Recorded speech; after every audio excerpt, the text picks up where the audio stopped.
Broadway's My Beat, with Anthony Ross as Detective Danny Clover.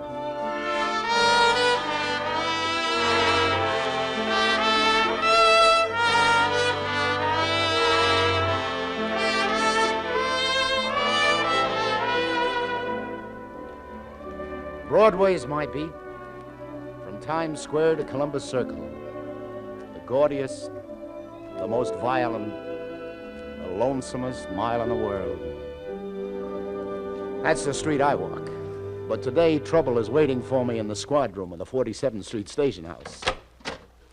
Lieutenant Clover? That's me. Well, they Danny told me Clover. out front I'd find you here. You got to help me. Sure. Hey, by those tags on your shoulders, I see you two fellas are in New York for a convention. What's your trouble? Well, you see, I've never been in the big city before, and, well, I've heard about things like this happening, but I never thought it would happen to me. A girl is trying to blackmail me. Blackmail? That's right. Now, there's nothing to it, but if my wife finds out about it... Hey, wait a minute, young fella. Now, make me acquainted with you first, and then we'll listen to your troubles. Oh, my name's Peter Daly. I'm stopping at the Cleveland Hotel. Exactly 2 hours, my wife arrives in New York. Hold on. Where are you from? You sound like Kansas. No, Arkansas. That's close enough. Who's this gent with you here? I'm his friend, Lieutenant. Name is Ben Cotton. Pete asked me to come up here to the station with him, sort of moral support, poor devil. You from his hometown? Yes, sir, Little Rock. We're partners in a little business out there. We've been in New York a week now, Pete and I, attending a convention. Oh, boys. When will you out-of-towners learn how to relax in New York without getting into trouble? You attend a convention, you gotta go unconventional. Oh, sir, I don't even know that girl. She's a stranger to me. Huh? Well, then I don't get it. Just what did happen? Well, a lot of the boys, after yesterday's convention session, went down to the Hi-Hat Club and... Well, I'm standing at the bar, Lieutenant, having a drink, minding my own business. The bar was pretty crowded, and this red-headed girl takes a place next to me and asks for a light, and I give it to her. Lesson one. When a strange girl asks you for a light, zip your wallet. Yeah, go ahead. What then? Well, a little while later, the nightclub photographer passes by, and this redhead stops her and says to her she'd like her picture taken, right there against the bar. And just as the photographer is about to snap her picture, this redhead takes my arm with a laugh to include me, you see, and, well, I was feeling pretty good, so to enter into the fun of the thing... Hello, sucker, she must have been saying under her breath. So, well, you both listen to the birdie. Yeah, and when I got back to my hotel, I thought nothing more about it. This morning, I got a phone call. From the redhead? That's right. Oh, she'd sell you the picture for a price or show it to your wife, huh? That's right. Why, she wanted $500. I don't have money like that. How'd she know you were married? Well, Lieutenant, I never told her I was married. Hardly said a word to her. What? Well, then how did she know? I don't know. Why, she even knew my wife was arriving in New York at 2 today. Can you beat that, Lieutenant? Go on, Daly. Well, she told me over the phone that unless I came across with the money, she'd mail that picture to my wife today. So what'd you tell her? Well, I told her I wouldn't give her a cent. Why should I pay her? Look, Lieutenant, believe me, I'm a happily married man, and I haven't done anything wrong, but what'll my wife think if she gets that picture? Daly, what's the name of that redhead and where does she live? Well, I don't know that. She didn't tell me. Well, then how did she expect you to get to her with the dough? Well, she said if I was agreeable, she'd tell me where I could leave the money, and she'd later leave the picture in the same place. But I told her nothing doing. I'd go to the police first. Then she hung up. Well, you did the right thing by coming to the police. Well, but if she sends that picture to my wife's an understanding woman, Lieutenant, but after all, if I could get my hands on that girl, I swear I'd kill her. Hey, Go on. Pick up your wife at the station, Daly, and relax. I'll drop into the Hi-Hat Club, see if that redheaded is known over there, and Daly, make sure your wife puts you on a leash.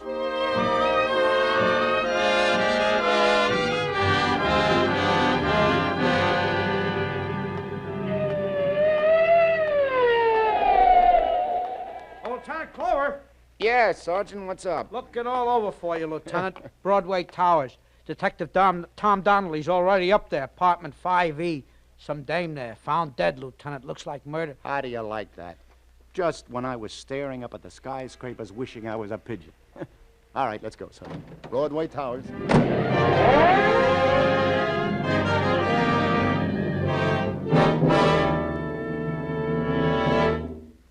Who Who is she, Tom? Name Rita Rondell, Danny, according to the building superintendent. Redhead, huh? Yep. Fractured skull. Body was discovered by the super, Yeah. No witnesses. No one seen entering or leaving. Hey, look over that back room, Sarge. Right, Lieutenant. Say you found the phone off the hook, Tom? Yeah. Yeah. Well, looks like the whole scuffle was over that phone. Yeah. Hey, what's this written on the calendar here, Danny? Bobo, 1 p.m. Yeah, let me see. Bobo. Could be some guy. Ask around the stem, Tom. Any characters named Bobo. Okay. You say Doc places a death about 1:10. Huh? Right.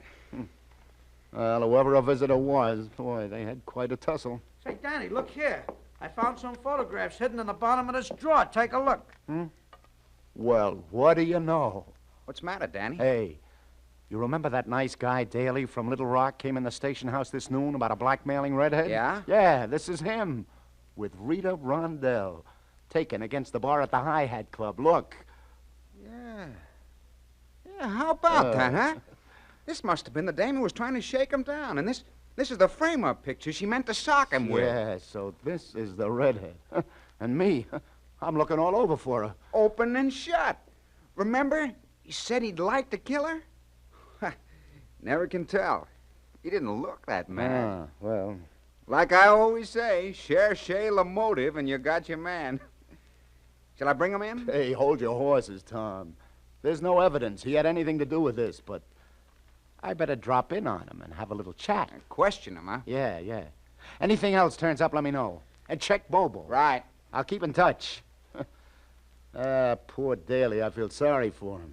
And with a wife just arrived in town. Tom, this is going to be a heartbreaker. Especially if the little lady from Arkansas answers the door.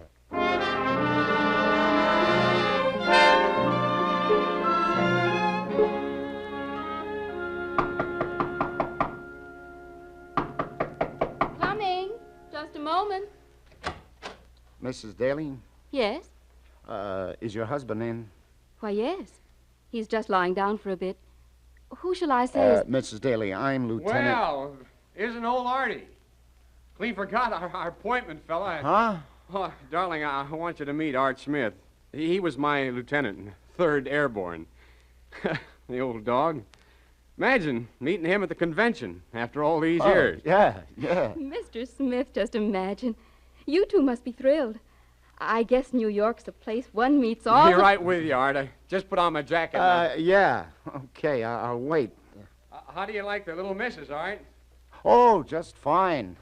Pleased to meet you, ma'am. Step on it, Pete, huh? Won't take a minute, Art. Why? Where are you boys off to? Oh, Cookie, I forgot to tell you. I promised Art I'd have a cup of coffee with him. You know, catch up on the old gang. He leaves for Cincinnati in a little while. Mrs. Daly, does your husband often go to conventions alone? Oh, heavens, no. This is the first time we've ever been separated in the 3 years we've been married. I see. Ben Cotton, his partner, was going too, so there was nothing to worry about. Besides, I know that Peter wouldn't even look at anyone else. Oh, let's go, Art. All right, Peter. Let's go down to that coffee shop and have that little chat.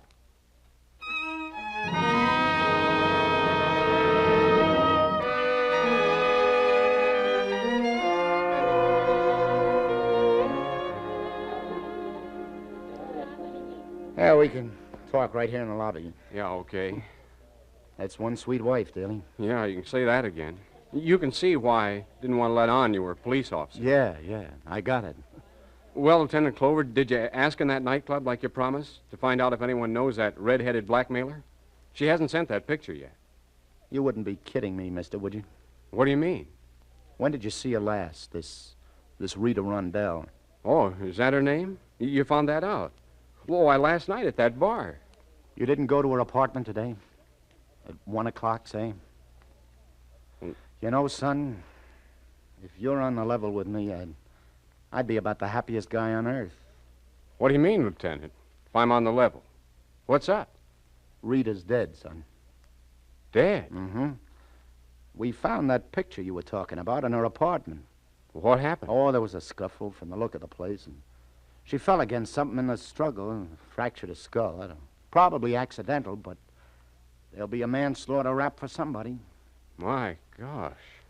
Well, who do you suppose? Daly, right now, I don't have any idea, but my men are going over that apartment, inch by inch, police routine. I'll get a report just as soon as I call headquarters, but before I put in that call, were you or were you not in Rita Rondell's apartment? Well, no. Well, I told you before I didn't even know where she lived. Good. Come on, now let's walk over here to the phone. I'll call headquarters, and if nothing else turned up, you can go back upstairs to your wife. Yeah, she'll think it's funny, my leaving her to talk with you so soon after she gets to New York. Yeah, you wait outside the booth, will you? I'll only be a minute.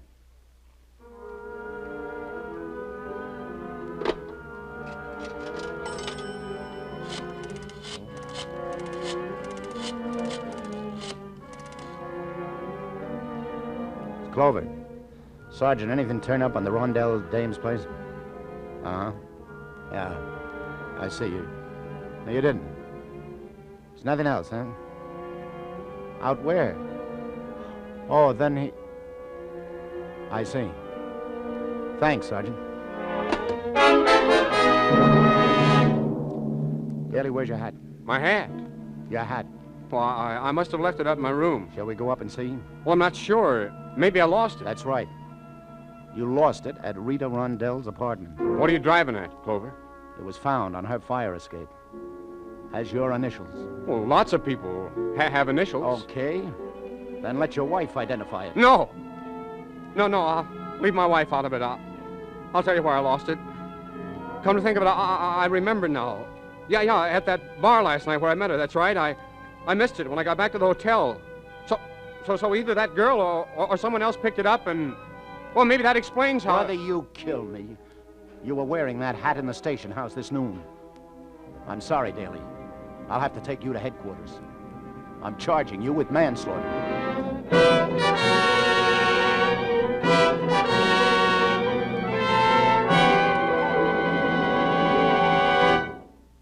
You're listening to Broadway's My Beat.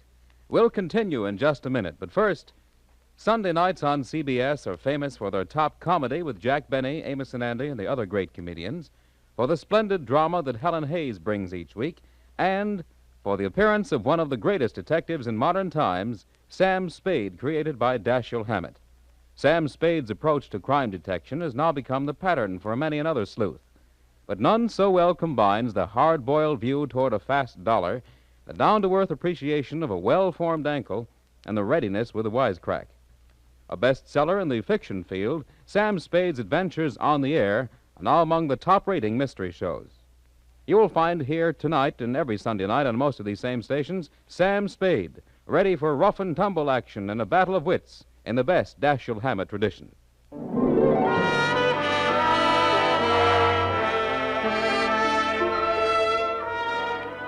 And now back to the 16th Precinct and Detective Danny Clover.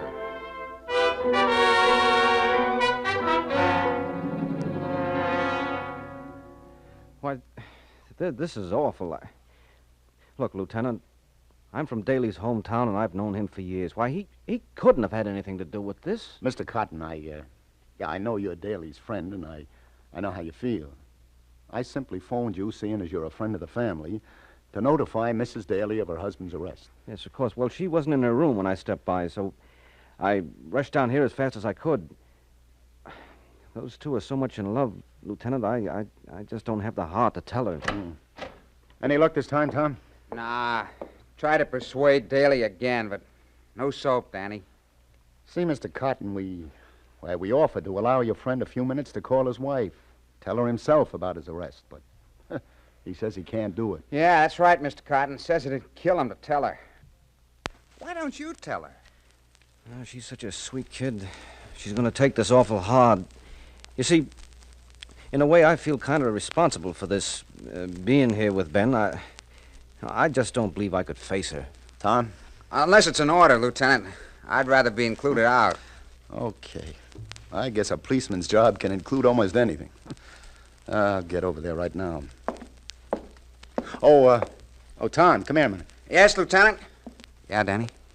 You didn't find any guy anywhere named Bobo. No Bobo. No Bobo. All right, then, that's that. Okay, fellas, I'm on my way. Oh, believe me, this is going to be tough. Breaking the bad news to the little lady from Arkansas.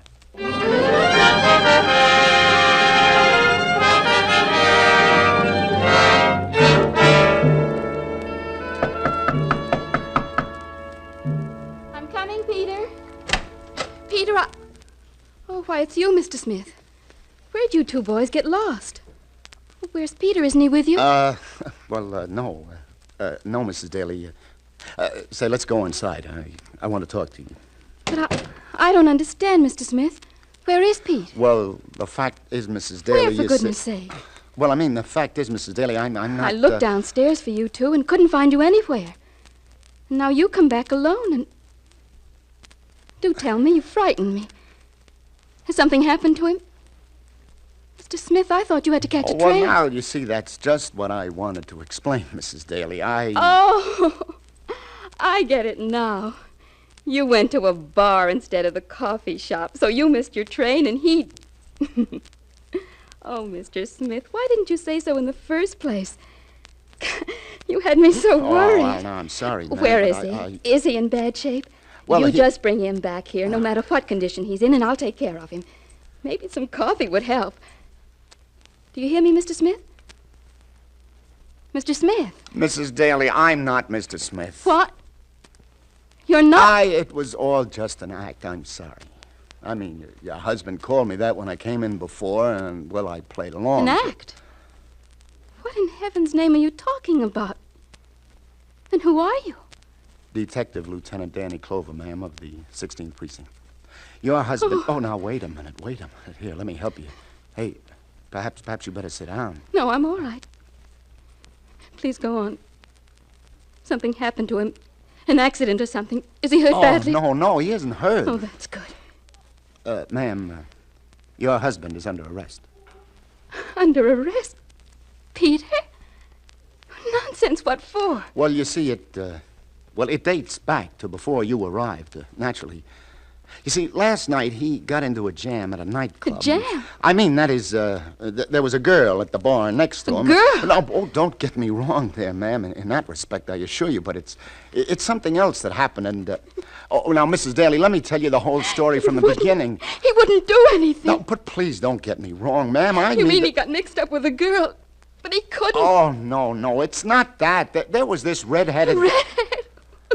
Oh, now, wait a minute. Oh, I'm no good at this sort of thing, Mrs. Daly. Go on. Well, look, it was all a framed-up thing. Your husband came up to the station this morning and told us the whole thing. Your husband was blackmailed. Blackmailed? But you said he was framed. Yeah, well, as far as the the girl is concerned, there's nothing to it. Oh, of course, I should have known. He was framed with a picture taken at a bar and, well, to protect you, to keep you from seeing that picture. Well, a picture? What would I have cared about an old picture? There's nothing to it. Everything's all right. But you said Peter was arrested. Well, you see, ma'am, to keep you from seeing that picture, I figure maybe he went up to that girl's room and there was a little fight or a struggle or something, and this girl fell. Oh, she's hurt. She's dead. Dead?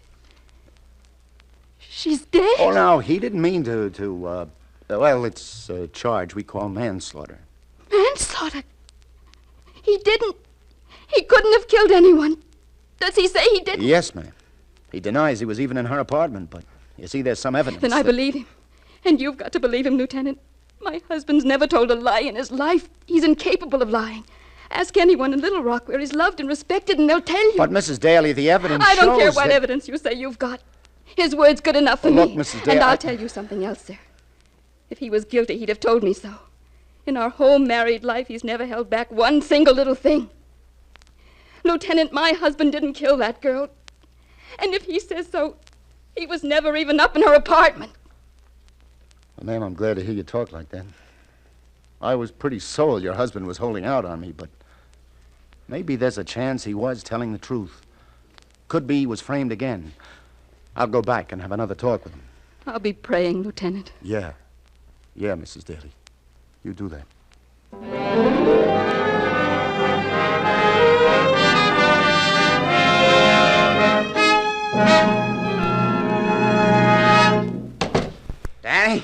Danny, Peter Daly's confessed. Confess? Oh, no. I just visited him again in his cell with his friend, Mr. Cotton here. Darned if Daly didn't say... Wait a minute, Detective Donnelly. Peter did not confess. At least not to killing that girl. He just admitted that he went up to her apartment and he saw her lying with her head in the kitchenette against a milk bottle. She was already dead. That's an old one, Danny, you know. She was already dead. Lieutenant, you got to believe him. I tell you what. I think I'll have a talk with him myself.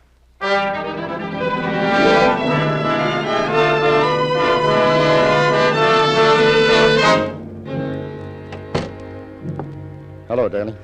They told you, Lieutenant Clover? Yeah. Yeah, so you were holding out on me. You were in that Rondell Dane's apartment. Well, I was afraid to admit. You know, you should have told me everything right from the beginning. Well, after I left here this morning, I stopped back at the hotel and she called me again. Said she had settled for $25. So I figured it'd be worth that much to get the thing over with.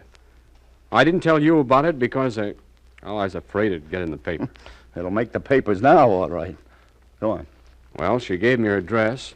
I went up there, and the door was partly open. Mm-hmm. I didn't go in, but I could see through the open door, and she was lying on the floor. When you were talking to Donnelly and your friend just now, you told them she was lying with her head in the kitchenette. Oh, no, I couldn't see her head. Oh, I see. Then what'd you do? Well, then I heard someone coming. I got scared, so I ran down the fire escape. Mm-hmm. Oh, please believe me, Lieutenant. Poor Joan, she comes to New York for once in her life, and this has to happen. Daly, how long have you known this pal of yours? What's his name? Cotton? Yeah. Oh, way back from school days. How does he get along with your wife? Oh, fine. Oh, you see, Lieutenant, he and Joan were sort of engaged at one time. Before I met her, that is. Naturally, when Joan and I fell in love... Oh, so that's the way it goes, huh? Did he marry someone else? No. Ben's still a bachelor. Still a bachelor, huh? What's so strange about that? Well, what do you know?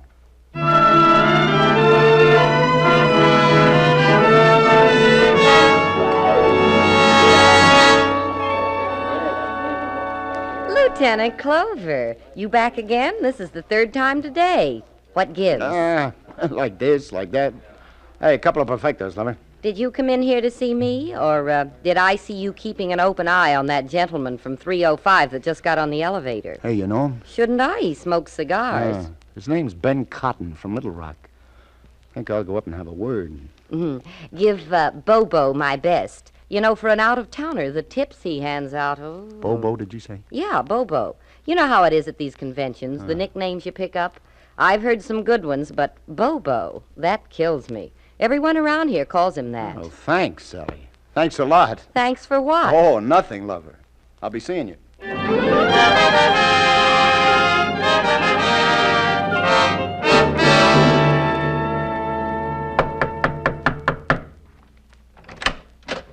Oh, why, Lieutenant Clover. What's the matter, Mr. Cotton? You going somewhere? Why? What do you... I see your suitcase is all packed there on the bed. Oh, yes, Lieutenant. Yeah, I'm going back home. Bobo. A note on Rita Rondell's calendar. Probably expecting some guy named Bobo at 1 o'clock. You know any Bobo? Why, well, that happens to be sort of a nickname of mine. I picked it up here at the convention. Why? Well, you said you didn't even know the girl.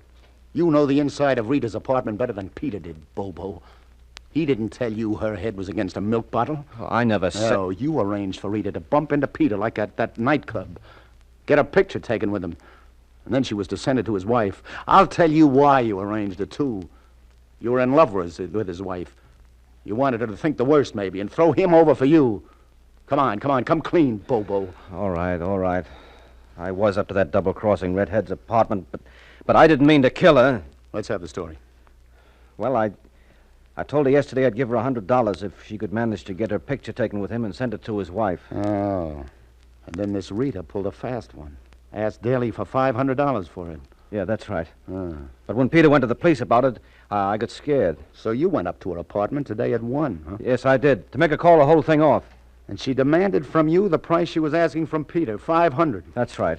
And when I He refused... threatened to expose you to your friend Daly. Began to phone him at his hotel. Yes, that's just the way it happened. I struggled with her for the phone. I gave her a push, and she fell. But I swear, Lieutenant, it was an accident. So that's that. Well, okay, Lieutenant, I'm ready to go to jail. But I don't know what got into me. Trying to do something like that to my best friend. The old triangle, huh? Well, you see, I've been in love with Joan for a long time. Longer than Peter. But he came along and she married him, and, well, ever since I've been hoping and waiting for a chance. Chance to break them up. Yeah, that's right. But I didn't mean to go so far. Once I got into it... You got into it, all right. Yeah, I guess I've been a real number one heel, huh? Mister, that's the greatest understatement since... come on.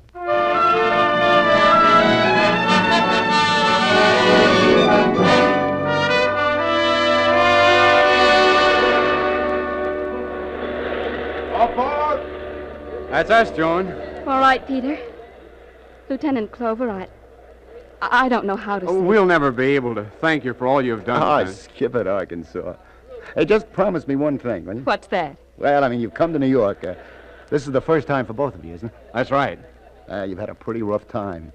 You got one impression of New York, the wrong one. Come back and give it another whirl, will you? That's a promise. I want to see you both again, you know. So, miss, I don't often meet somebody like you. Why, the faith, the trust you have in your husband is... Oh, you see, Lieutenant. We're in love.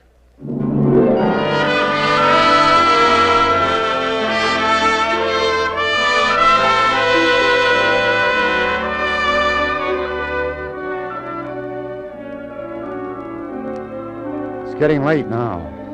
1 million lights have gone out. But I'm thinking about people. On Broadway, in Arkansas, good, bad.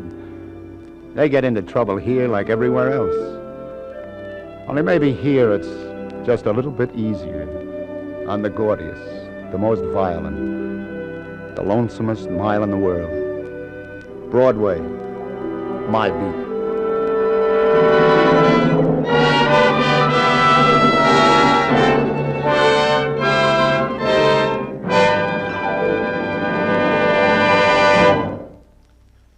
Columbia has just brought you Broadway's My Beat, with Anthony Ross as Detective Danny Clover. Gene Carson was Sally. John Forsythe was Tom. Today's broadcast was written by Joseph Roscoe and produced and directed by John Dietz. The musical score was composed and conducted by Robert Stringer. This is Bern Bennett speaking.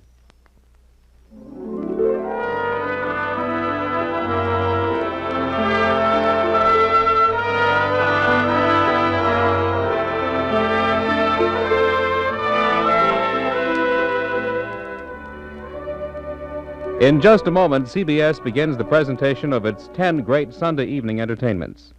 In order, tonight, you'll hear Barbara Stanwyck starring on the Prudential Hour, followed by the unsurpassed comedy of Ozzie and Harriet, Jack Benny, and Amos and Andy in succession. Sam Spade takes over next, and then on to Lum and Abner's delightful Jot 'em Down store in Pine Ridge, Arkansas. Then from Pine Ridge to England, as the First Lady of Broadway, Helen Hayes, brings you Noel Coward's famous motion picture, Brief Encounter. A solid hour and a half of laughs follow, with Eve Arden as the ardent schoolmistress, our Miss Brooks, with J. Carroll Nash as Luigi, and the little Italian immigrant, with the geniuses on It Pays to Be Ignorant. They'll all be heard on most of these same CBS stations, with Jack Benny, of course, coming to you on all of them. So start your stay-tuned Sunday evening with CBS now, as Barbara Stanwyck stars on the Prudential Hour. This is CBS, the Columbia Broadcasting System.